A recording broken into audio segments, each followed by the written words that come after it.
A nossa reflexão de hoje, eu espero que ajude para aqueles que não fizeram a sua reflexão, que tenham dado o suficiente, né?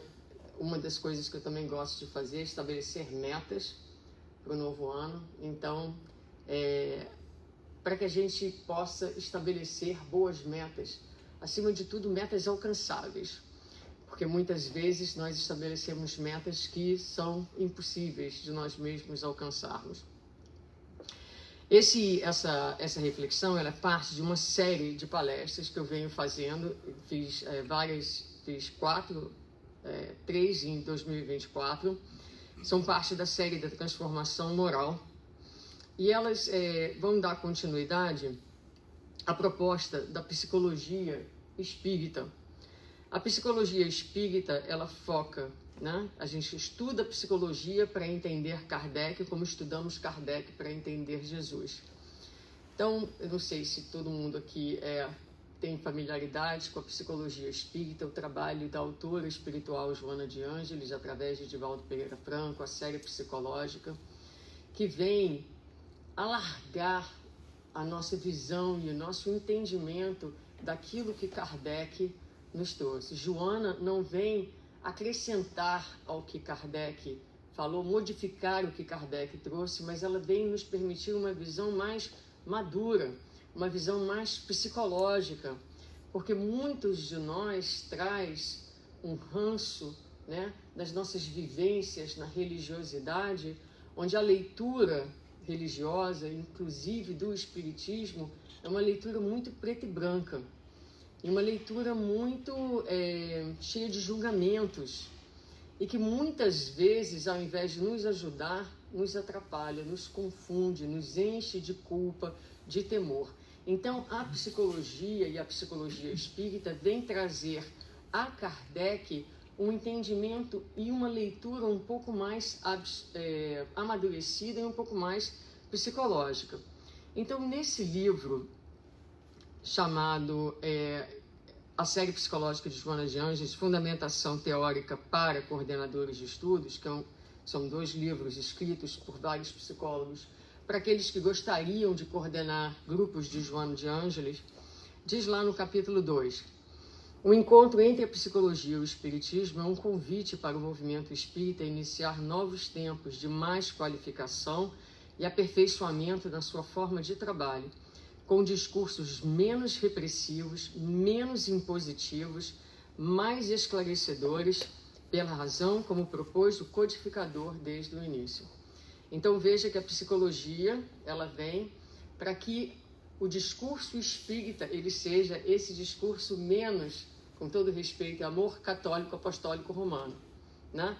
Preto e branco, céu e inferno, e bem e mal, como dicotomias, como extremos, vem trazer então as nuances da complexidade humana, do nosso psiquismo, nos ajudar a pensar a vida e a nossa situação e onde nós estamos de uma forma mais carinhosa, de uma forma mais compassiva, porque se nós tivermos para conosco mesmo esse olhar, ele vai transbordar também nas nossas relações e nos permitir olhar para o outro de um outro lugar. No capítulo 4 desse mesmo livro, vai dizer lá que a série psicológica é uma tentativa de promover o autoconhecimento, demonstrando que não há transformação moral efetiva sem o olhar interior. Ao contrário, corremos o risco de mudarmos apenas a aparência das coisas, as atitudes são vistas pelos outros, sem alterarmos as regras internas que nos conduzem. E mais, somos arrastados por tudo aquilo que não temos consciência. Não podemos resistir à atração do mal se ele se torna autônomo, pois não o conhecemos em nós. Negamos o mal que temos e assim somos arrastados por ele. Somente quando tivermos consciência de que esses conteúdos são nossos e necessitam ser suportados, é que eles terão espaço e serão integrados na psique. Então, um texto bastante interessante, né? Aqui, para aqueles que já frequentam a casa, é um dos focos da nossa casa, o olhar interior.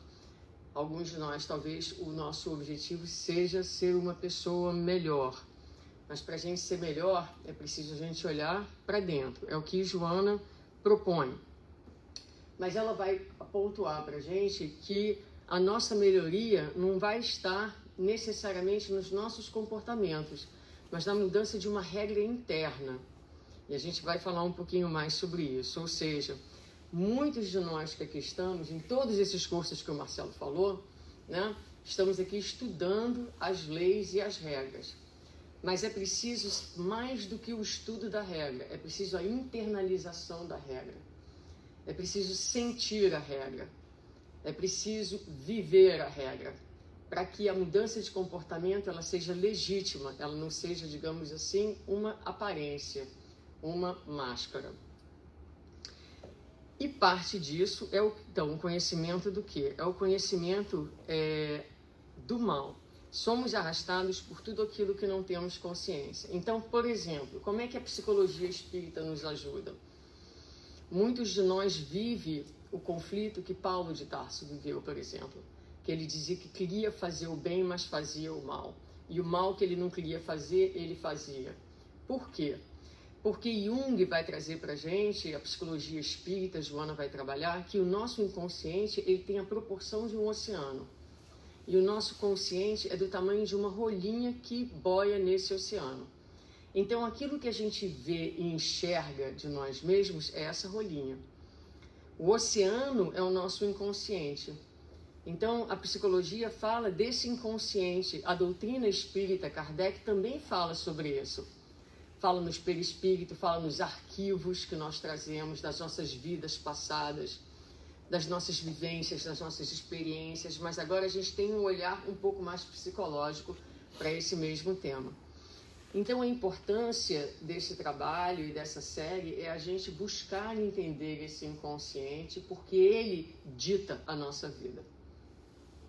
Os nossos comportamentos, os nossos padrões são ditados pelos conteúdos do nosso inconsciente e que se torna autônomo.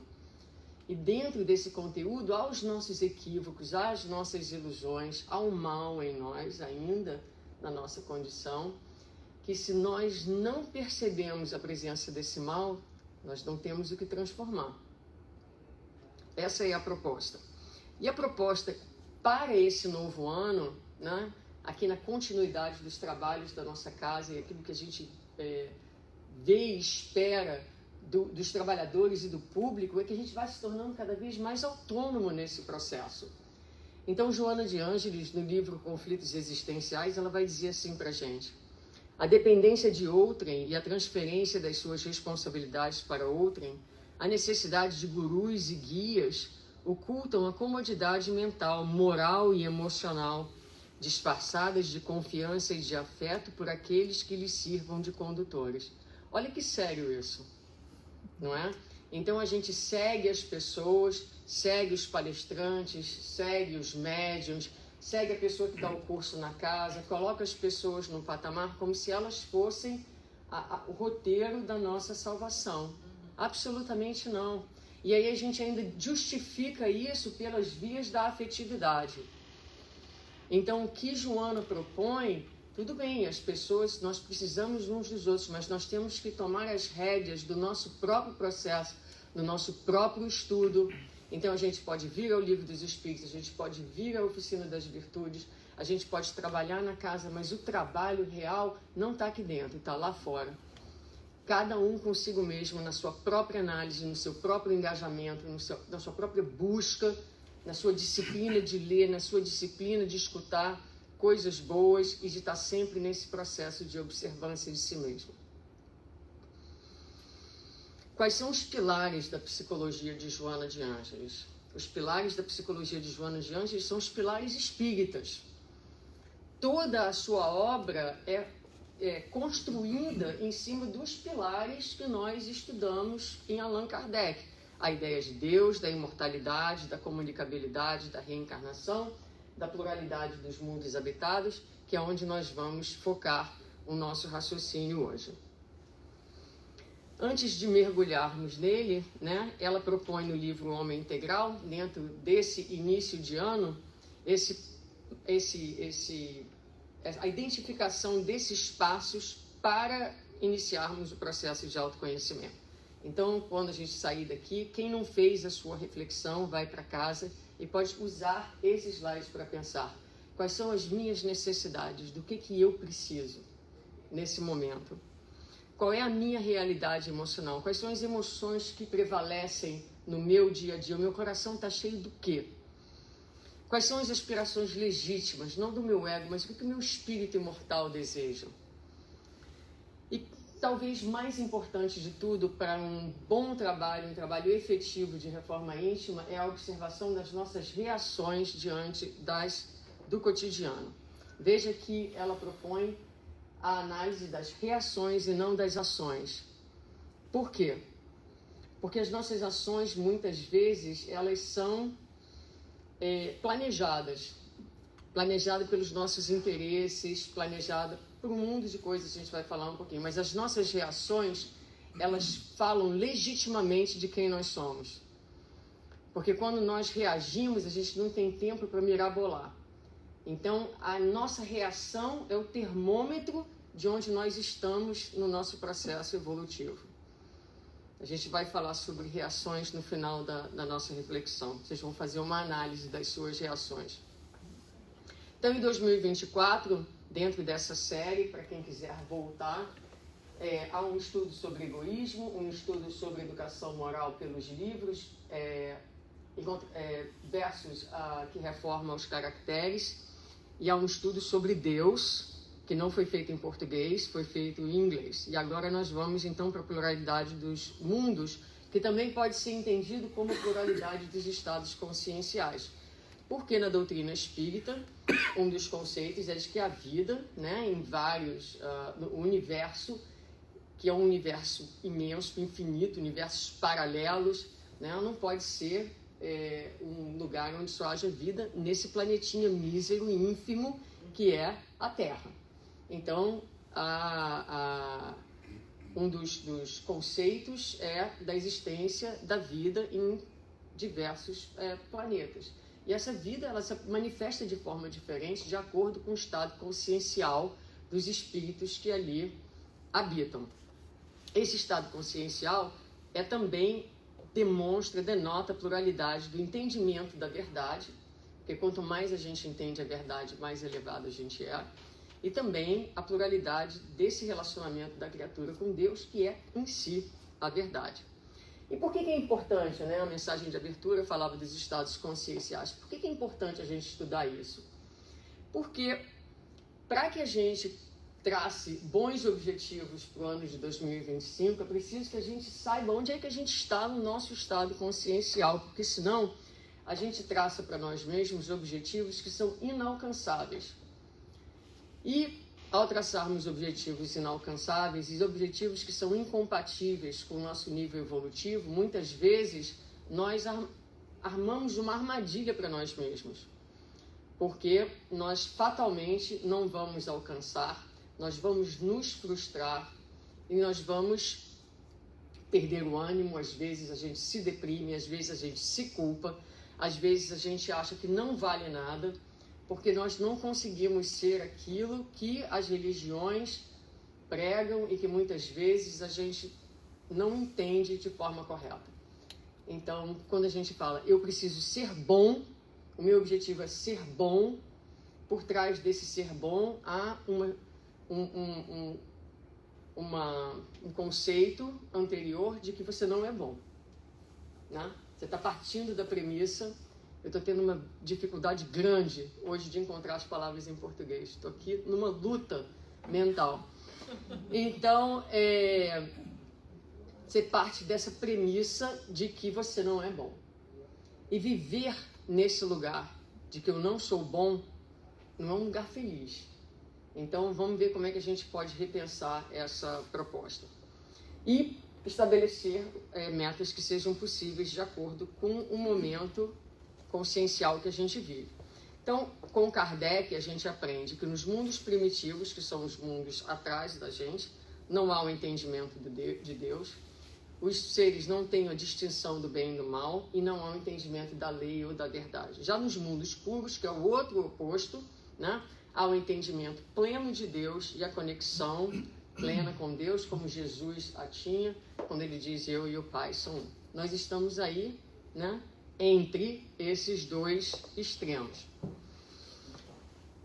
Então, quando a gente pensa em evolução, nós temos Joana de Ângeles no livro Em Busca da Verdade, ela diz para nós que Deus é a verdade, e essa questão 115 do Livro dos Espíritos é uma questão muito importante, porque lá na resposta os Espíritos vão dizer a Kardec que os Espíritos são criados simples e ignorantes e chegarão à perfeição pelo conhecimento da verdade. Então, uma meta para o ano de 2015 é: deixa eu tentar conhecer o máximo possível da verdade.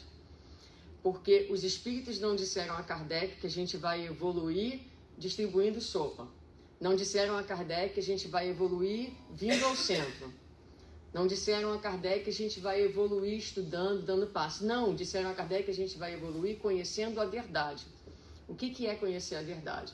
Conhecer a verdade é conhecer a lei de Deus. Quanto mais a gente conhece a verdade, mas também é conhecer a verdade do que tange a nós mesmos. Então vocês vejam que aqui a evolução ela é feita pelo conhecimento da verdade com V maiúsculo, que é da lei, a habilidade de manifestar essa verdade, de conectar com essa verdade, e a conexão consigo mesmo, que é a verdade com V minúsculo. Qual é a tua verdade? Qual é a tua verdade emocional? Qual é a tua verdade psíquica? Qual é a tua verdade espiritual? Quem é você ou onde está você? Então, quando nós estamos no mundo primitivo, nós somos simples e ignorantes. Depois, no mundo de provas e expiações, que é onde nós estamos, é um mundo onde prevalece a dor e onde prevalece o mal. Certo?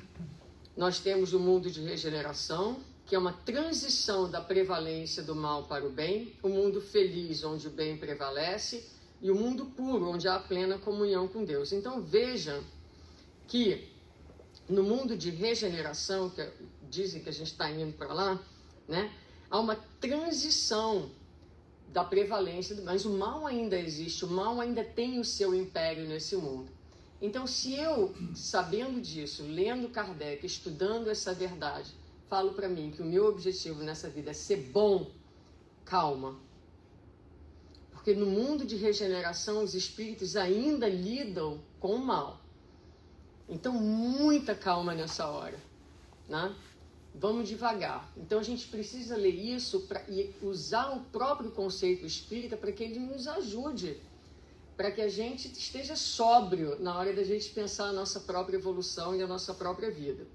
Eu gosto muito desse slide porque ele traz uma analogia com o estudante que se gradua. Então, quando a gente pensa no espírito puro, é um espírito que já fez a sua graduação, completou, está formado.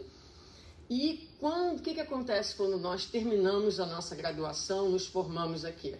Agora eu estou pronto para servir a minha profissão. Eu tenho habilidades, eu tenho técnicas, eu tenho conhecimento, eu vou servir. Mas antes disso, eu sou estagiário. Qual é a posição do estagiário?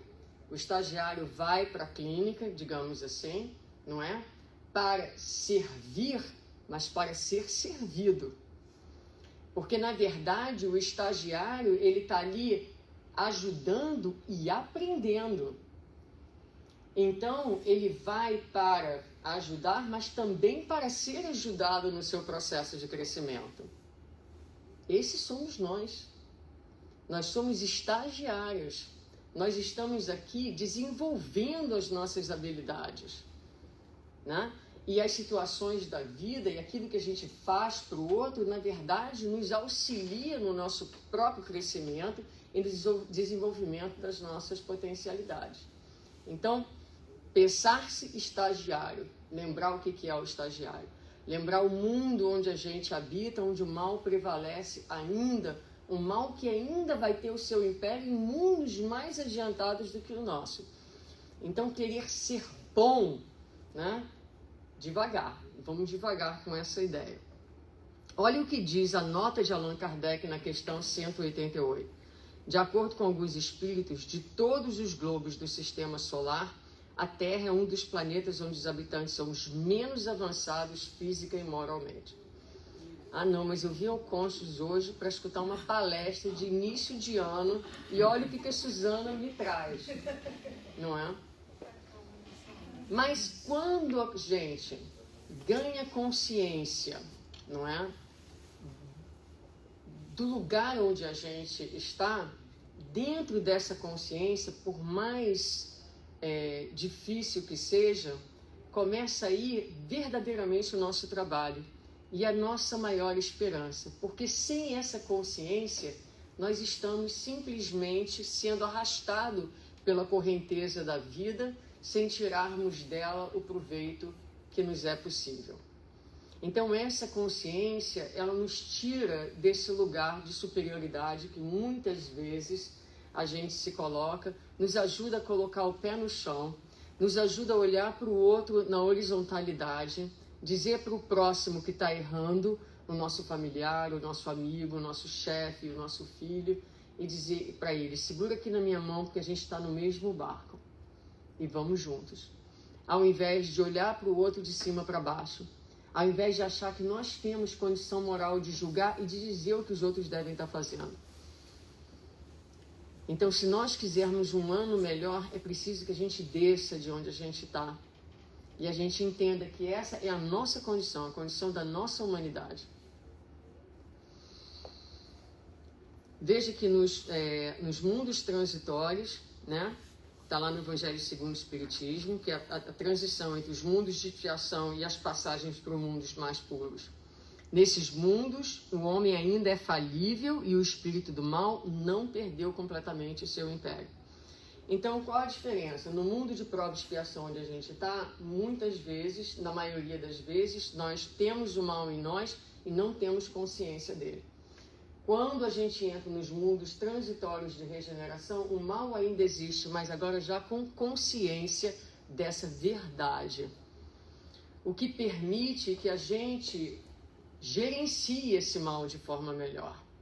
Que a gente já não se comprometa, mas quando o mal é inconsciente, como falou lá no início, ele toma posse da nossa existência, a gente nem percebe a sua manifestação. Qual o termômetro da evolução? O bom comportamento? Então a psicologia vai dizer pra gente que não é o bom comportamento, não é? Porque o nosso comportamento é um comportamento, muitas vezes, mesmo quando nós somos bons, a nossa bondade ela é permeada pelo interesse pessoal. É o que dizem os espíritos, né? Então há interesse. Por exemplo, você está sendo uma pessoa, digamos, humilde, mas você está sendo humilde porque, no fundo, você não quer ser criticado e não quer ser julgado. Então você abaixa a bola. Ou então você quer... Você está trabalhando no bem porque você está, no fundo, fazendo um investimento para ter uma casa própria em nosso lar. Você traçou esse objetivo, né? De preferência no mesmo bairro onde André Luiz mora, né? Exato. Então a gente tem dentro da gente um comércio, né? A gente está fazendo um investimento imobiliário lá no plano espiritual, né? E isso muitas vezes é o que está por trás da nossa motivação. Ou muitas vezes nós temos essa necessidade de sermos bonitos, não queremos ser vistos como feios, como impuros, como humanos, né? Humano é um negócio feio. Então a gente se veste de um determinado comportamento que vai esconder, digamos assim, a nossa própria humanidade. Ou então a gente faz o bem porque Deus me livre de ir para o umbral. Agora, isso é muito diferente da criatura que faz o bem sem ter nada disso na sua consciência. Ela faz o bem por um amor espontâneo que brota pelo outro, porque quando ela olha o outro, ela reconhece no outro verdadeiramente um irmão. E ela vai se mover na direção do outro como a gente se move na direção dos nossos irmãos, daqueles que nos são mais próximos. Muitas vezes a gente está passado com o nosso irmão, mas a gente diz, mas é meu irmão, não posso deixá-lo. Esse é o sentimento que move os santos. Eles não estão pensando se eles vão para nosso lar, para aqui ou para colar. Eles não estão preocupados com o que a sociedade está pensando. Eles não estão... não tem necessidade de serem bonitos. Francisco de Assis, ele se considerava pequeno, sujo e vil. Mas a gente se acha bom, né? Então, o ponto é que o nosso comportamento não é necessariamente o termômetro da nossa evolução. E aqui eu coloquei um exemplo da crítica. Então, vamos começar a olhar assim, nossa senhora, Suzana, então vamos falar de alguma coisa boa, né? Consciência. Nós queremos um ano com consciência. O que dá pra gente fazer nessa terra de Deus? Quem gosta de ser criticado? Quem é que recebe uma crítica e fala assim, nossa, que legal, muito obrigada porque você está me falando essas coisas. Eu estava realmente precisando escutar isso. Uau, você acabou de abrir meus olhos. Não, não. A gente dá uma resposta polida. Obrigada, meu irmão, eu agradeço muito, né, pela sua colaboração aí. E por dentro, a gente está destruído, possuído, né? Não dorme durante uma semana pensando naquilo, mas o comportamento foi amoroso, né? Porque a gente sabe, porque diz lá no Livro dos Espíritos, no Evangelho, que a gente deve ser humilde. Então a nossa resposta é humilde e não reflete o nosso orgulho, é um bom comportamento. Agora, quando a gente é orgulhoso com conhecimento da verdade, que é o objetivo possível para esse momento, né? Porque está na nossa condição humana o orgulho e a vaidade, a gente vai dizer assim, eu sou orgulhoso e minha resposta esconde meu orgulho ferido. O desconforto que sinto sinaliza a minha imperfeição e indica que eu sou o problema que precisa ser cuidado. E aí eu passo por uma ação renovada. O que eu faço? Eu não projeto, eu não critico, eu não diminuo, eu não atribuo responsabilidade ao outro.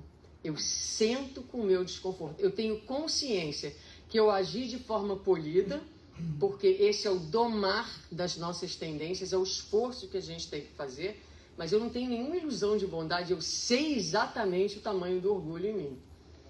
Pelo tamanho da minha reação, pelo tamanho da minha raiva, pelo tamanho do meu desdém pelo outro, e etc, etc, etc. Isso é possível. É possível a gente começar a se conhecer e a entrar em contato com a nossa verdade. E isso vai, né? A gente já, graças a Deus, já não estamos lá nos dinossauros, apesar de às vezes a gente parecer com um, né? Dentro de alguns dos nossos comportamentos. Mas essa consciência permite, então, a gente estabelecer expectativas que são adequadas ao nosso nível evolutivo. A gente precisa se perguntar qual a expectativa de crescimento e progresso para uma criança de jardim de infância versus um estudante de graduação. Essa consciência ajuda a nós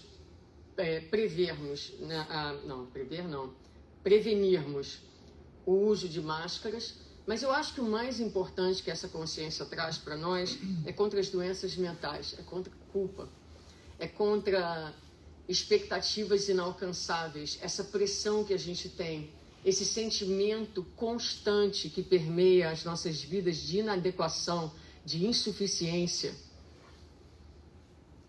Então, tá tudo certo. Tá tudo certo. Esse é o estágio evolutivo que nós estamos. Tá tudo dentro do plano de Deus. A nossa humanidade, ela é divina em si. Então, fazer as pazes com essa humanidade e perguntar para esse ano o que dá para fazer. Aonde eu posso estar um pouco mais consciente. Essa é uma passagem do Evangelho bastante conhecida. Muitos aqui já leram 1 milhão de vezes. A gente vai ler uma vez mais. E depois eu vou fazer uma pergunta a vocês. Faria dos habitantes de uma grande cidade falsíssima ideia quem os julgasse pela população dos seus quarteirões mais ínfimos e sórdidos. Num hospital ninguém vê senão doentes e estropiados. Numa penitenciária vêem-se reunidas todas as torpezas, todos os vícios. Nas regiões insalubres, os habitantes, em sua maioria, são pálidos, franzinos e enfermiços. Pois bem, figura-se a terra como um subúrbio, um hospital, uma penitenciária, um sítio malsão. E ela é simultaneamente tudo isso. E compreender-se-á porque as aflições sobrelevam aos gozos. Porque não se mandam para o hospital os que se acham com saúde, nem para as casas de correção os que nenhum mal praticaram, nem os hospitais e as casas de correção se podem ter por lugares de deleite. Ora, assim como numa cidade a população não se encontra toda nos hospitais ou nas prisões, também na terra não está a humanidade inteira. E do mesmo modo que do hospital saem os que se curam e da prisão os que cumpriram suas penas, o homem deixa a terra quando está curado de suas enfermidades morais. Talvez para alguns tenha sido pela primeira vez, eu sei que muitos aqui conhecem essa passagem, e a pergunta é, quando você lê esse texto, você faz para você mesmo essa pergunta? O que será que esse texto fala de mim? De mim. Porque a gente lê essa passagem do Evangelho e fala assim, nossa, não é? O mundo lá fora, uma prisão, um hospital, uma loucura, né? Uma loucura. Mas o que a gente precisa se perguntar no início desse ano é, onde está o doente em mim? Qual é a minha doença? Onde está o prisioneiro em mim? Aquele que transgride as leis, o agressor. Aquele que não cumpre a lei de amor. Aquele que questiona a sabedoria divina. Onde estão as minhas transgressões no dia a dia? Onde está a minha patologia? E se a gente voltar aqui na descrição dele, né? Onde está o doente estropiado? Quais são os vícios? A minha palidez? A minha pequenez? Então é preciso, porque o texto é para a gente. O texto fala da nossa condição. Nós somos estes espíritos. O texto também fala de esperança, porque nós sairemos desse planeta um dia de alta, curados das nossas enfermidades, ajustados com a lei de Deus. Então ele fala da nossa condição atual e ele fala de esperança, porque há cura, há alta, haverá alta para todos nós. Mas nós não nos curaremos se nós ficarmos na negação do mal, da nossa fragilidade, da nossa humanidade, como Pedro negou, desconhecia, por orgulho ou por ignorância, a presença do mal nele. Então, quando Jesus diz para ele, Pedro, você vai me negar, ele disse, o senhor está louco. O senhor está louco. Porque eu sou incapaz de fazer isso, porque eu o amo. E ele repetiu, eu amo 3 vezes e depois negou 3 vezes. Por quê? Porque o consciente dele é uma rolinha que não alcançava o oceano das suas questões, o mal, a sua fragilidade, a sua humanidade. Então, o inconsciente toma a frente. Daí a importância de nós termos consciência de onde nós estamos, né? Então, o que é possível? Olha, há pacientes e pacientes, há prisioneiros e prisioneiros. Há aquele paciente que não reconhece a doença, que não segue o tratamento, que recusa as medicações e que acha que sabe mais que o médico. Não é? Alguém conhece alguém assim? Como diz o outro, no comments. Há o prisioneiro que nega o crime, que justifica o comportamento e que se rebela contra a pena. Quantas vezes a gente não justifica? Eu perdi a paciência, por isso. Eu agredi, por isso. E a gente sai se justificando, como se houvesse justificativa para o mal. Né? Uma coisa é uma análise, outra coisa é a justificativa. Então, nós podemos ser esse paciente, podemos ser esse prisioneiro, dentro dessa cegueira moral, ou podemos ser pacientes e prisioneiros predispostos à reabilitação. A gente pergunta, a gente ouve, a gente segue as instruções, a gente faz o nosso melhor, a gente busca entender a doença ou a raiz da falta cometida. E dessa maneira a gente se torna sensível à instrução dos bons espíritos, porque reconhecemos a nossa posição de necessitados. Então vejam que é um processo de humildade, né? É um processo, mas eu sinto, eu falo E eu sinto verdadeiramente na minha alma que dentro desse descer do pedestal é como se a gente saísse do mundo de fantasia, e Joana fala muito sobre isso, no mundo de fantasia e pusesse os pés na realidade, que requer humildade, coragem e força. Mas agora, dentro dessa consciência desperta, dessa consciência nova, nós vamos então atrair os bons espíritos que, mobilizados pela nossa própria mobilização, vêm então nos apoiar e nos ajudar nesse processo. E o efeito terapêutico dessa consciência, ele se reflete nas nossas relações. Porque, como eu disse, quando eu me reconheço muito pequeno, o que acontece? Quem sou eu para julgar? E quem sou eu para aconselhar? Né? Então, quando as pessoas vêm falar comigo, falar, eu queria um conselho no atendimento fraterno. Quem sou eu para dizer qualquer coisa? Vamos ver o que diz Jesus. Vamos ver o que diz Kardec. Esse sim tem autoridade. Eu sou igualzinho a você. Prisioneira, doente, rebelde. E não sei muito mais do que ninguém aqui. Vamos terminar então com um experimento, né? Tá todo mundo um pouquinho mais consciente. E a gente precisa realmente fazer um exercício no sentido de buscar, por exemplo, quando a gente está falando dos vícios, das paixões, do mal, o egoísmo, por exemplo, que é a raiz, né, de todos os nossos males. É preciso que a gente vá pensando, onde está o egoísmo no meu casamento? Onde está o egoísmo na relação com os meus filhos? Onde está o egoísmo na minha relação com os meus amigos? Porque o egoísmo permeia todas as nossas relações. Então é preciso que a gente faça essa análise. Mas o homem, um aprendiz, perguntou para o mestre por que as pessoas vivem em conflito apesar de pregarem a paz e o amor? Estou aqui falando de paz e de amor, a gente faz campanha pela paz, tem mil coisas, né? A gente está aqui dando as nossas aulas, mas a gente vai para casa e entra em conflito, a gente briga, a gente se aborrece, a gente se ressente. E aí o mestre falou assim, olha, vamos fazer um experimento. E o experimento é o seguinte, quando uma pessoa passar, você vai dar um tapa no rosto dela.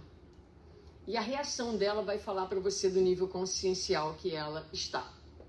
Então, se você estivesse passando na rua e alguém virasse um tapa no seu rosto, o que você faria? Não precisa responder. Bom, a primeira pessoa que passa, dá um tapa no rosto dela, e o primeiro que recebeu o tapa revidou com uma saraivada de socos, e o homem foi ao chão por causa do inesperado ataque. Nível 1 de consciência, depois a gente vai falar um pouquinho sobre eles. No segundo nível, o segundo que passou também recebeu um tapa. O homem ficou assustado, olhou para o agressor, mediu de cima a baixo e, sem dizer nada, revidou com um tapa um pouco mais forte. Nível 2. Nível 3. No terceiro homem que se apresentou e recebeu o tapa, esse reagiu querendo uma satisfação, uma explicação, ameaçando reagir também com uma surra. Eles explicam o experimento, mas este não aceita e reage criticando a situação. Um pouquinho melhor, já não matou o sujeito, né? Mas pediu lá as satisfações e não entendeu. No nível 4, o homem já reage questionando por que fizeram isso. Será que ele fez algo errado para merecer isso? Buscando entender a motivação. E eles comentam sobre o experimento. O homem agradece o aprendizado, mas explica que muitos podem não entender a atitude deles. Então, esse é o nível 4 de consciência. Nível 5.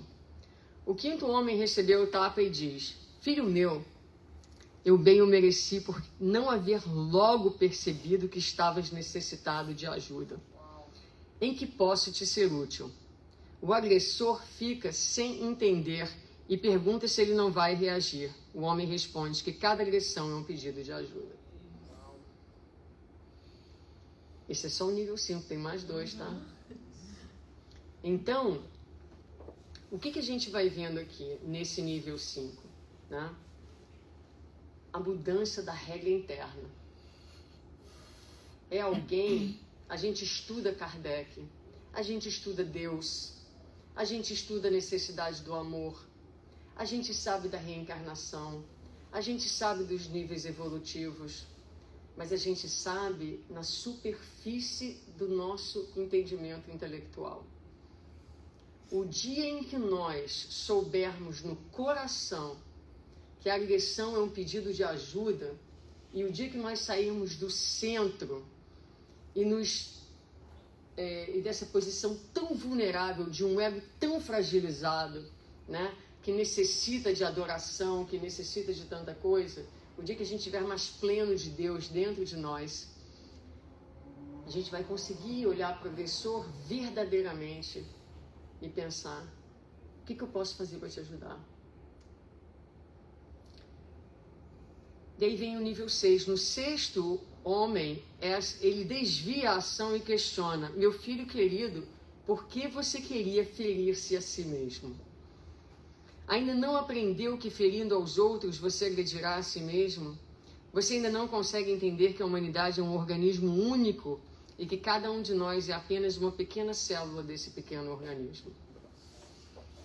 Então, para além, né, de será que eu fiz alguma coisa, uma autoanálise do entendimento de que o agressor é alguém que está pedindo ajuda, esse aqui pergunta a ele: mas você está agredindo a você mesmo porque é melhor nessa vida? Isso é muito importante, muito importante. É melhor nessa vida que nós sejamos aqueles que recebem o mal do que aqueles que fazem o mal. Muitas vezes o instinto ainda vai querer que a gente retribua, mas é importante internalizar essa regra de que toda vez que nós fazemos o mal é a nós mesmos que nós estamos fazendo mal. Então esse é um outro nível de consciência. Então quando a gente olha para esses níveis de reação, a gente vê que o primeiro, né, que deu a surra, agiu puramente instintivamente. O segundo parou para pensar um pouquinho, fez uma análise superficial, mediu o cara. Se for menor do que eu bato. Se for maior do que eu, me vingo mais tarde. Basicamente isso. O terceiro pediu reação.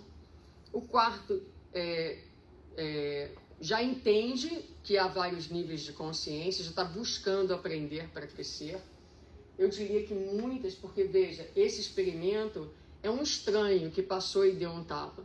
Talvez alguns de nós pensem: puxa, eu tomaria um susto e falei assim: ei, qual é? O que foi? Por que você está fazendo isso? Mas eu já sei que não vou bater nele, não vou me vingar. Eu provavelmente andaria, iria embora, né, sem entender, xingava talvez, pô, que loucura, né, e sei lá o que mais, né? Mas quando a agressão, quando tapa, é dentro da nossa casa. Quando não é um tapa físico, quando é um tapa emocional, quando a coisa é perto da gente, será que a gente conseguiria andar? Será que a gente conseguiria não retribuir? Então, muitas das nossas ações, do nosso mal, está aí, ó, nesses níveis de consciência e de reação. Isso é possível da gente trabalhar nessa vida. É possível a gente reconhecer as nossas reações. É preciso a gente domar as nossas más tendências. A gente tem conhecimento, a gente fala: meu Deus, eu quero matar essa pessoa, mas eu não vou. Eu estou domando, eu tenho consciência do mal em mim, eu domo o mal em mim. Isso é possível. Isso é o começo, é começando a soletrar aquilo que um dia vai ser bondade. A gente tem que começar por algum lugar, então tá tudo certo. A gente começa soletrando. No quinto, ele já compreende que a humanidade está numa fase infantil, né?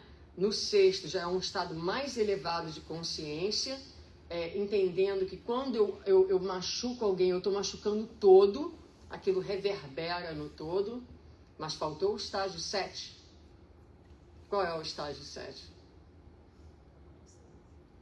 Agora vamos ver o que acontece com o sétimo homem. Quando o agressor quis batê-lo, seus olhares se cruzaram e uma espécie de choque elétrico percorreu todo o seu corpo. E uma sensação mesclada de amor, compaixão, amizade desinteressada, compreensão, de profundo conhecimento de tudo que se relaciona à vida e um enorme sentimento de segurança encheram seu ser. O mestre então insiste que bata nele, mas ele só consegue dizer: não posso, não consigo. Sua simples presença já é o suficiente para que eu consiga compreender a futilidade de dar um tapa nele. Prefiro dar um tapa em mim mesmo, nele, porém, jamais. Então esse é o Cristo, né? Esse é o Cristo, é aquele que emana puro amor. Ele é tão amor, ele é tão conexão, que quando a gente olha, toda agressão se desfaz, porque a gente se submete. Essa é a força do amor. Então isso não é algo ainda possível para nós, mas nós precisamos saber daquilo que nós será possível para nós alcançarmos um dia. Esse Cristo interno dorme dentro de cada um de nós. Então a gente vai devagarinho, a gente sabe que Ele é a meta, mas a gente sabe que a gente está no jardim de infância, aprendendo a soletrar. Então vamos amorosamente, como a gente cuida das nossas criancinhas, cuidar também de nós mesmos nesse novo ano. Com amorosidade, com responsabilidade, mas acima de tudo, com consciência. Uma nova consciência para que o ano seja de fato um novo ano. Não porque a gente vai ter mudanças de comportamento extraordinárias, mas porque portas adentro de nós mesmos, uma nova consciência, um novo horizonte, uma nova vida vai começar devagarinho a desabrochar. Então a todos vocês eu desejo uma feliz nova consciência para um novo ano. Muito obrigada e muita paz.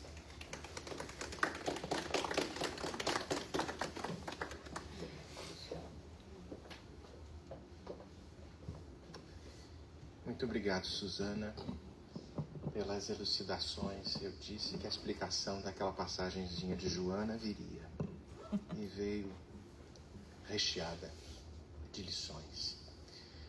Vamos agora nos despedir, àqueles que nos acompanham pela internet, agradecendo a presença. Nós vamos passar para a segunda parte, trabalho de passes.